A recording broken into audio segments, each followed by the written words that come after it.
Hey YouTube, and thank you for watching Junkworks DIY Garage. Well, I am about to show you something. I'm working on my tractor here, and I could not get one of the nuts and bolts loose on this thing.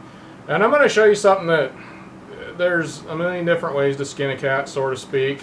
Not that I would ever do that, but you see a lot of people showing you to heat up the bolt or heat up things like going around everything. I don't know. You just see a lot of different ways that people use to heat up and to loosen nuts and bolts, which, I mean, at some point it all probably works for whoever's doing it. But something I was taught a long time ago is you never want to heat up the bolt, you always want to heat up the nut. So you'll notice also I don't sit there and go around the whole thing. I might have warmed it up one time or something like that, just kind of to burn off some of the crap that was around it. But after that, I stay right down underneath there and just hold right underneath the nut. And I was told that is the way to do it, because you want to expand the nut. When you heat something up, it expands. So you don't want that bolt to expand. You don't want it to get bigger. You want it to stay as cold as you can get it. And then just heat up the nut so that the nut expands, hopefully breaks away the rust or whatever's holding it on, and then comes loose. Also, like I said, I was down underneath it the whole time.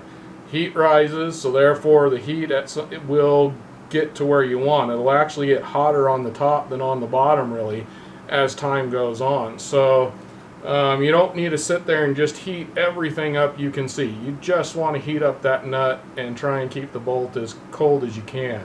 So on that aspect, I thought I would do this little video. It's just kind of a sort of quick tip type thing. I'm going to show it to you real quick.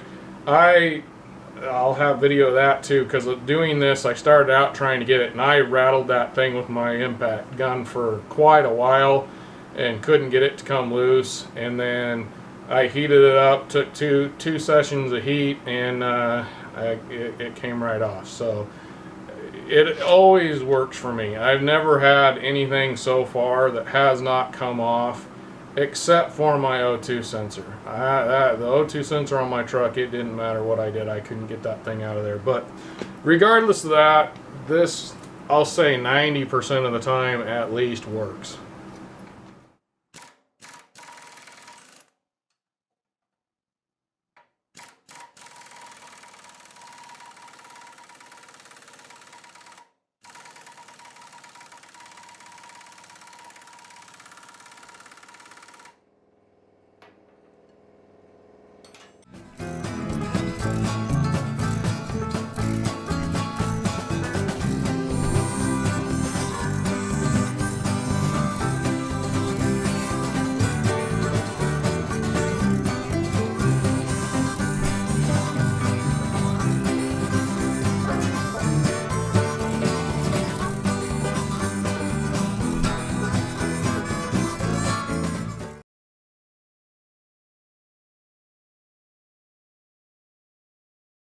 Well, hopefully you got something out of this. Hopefully I didn't offend anybody, because, I mean, like I said, there's a million different ways to do things when it comes to everything. There's always opinions. Alright, and I'm going to keep it clean here.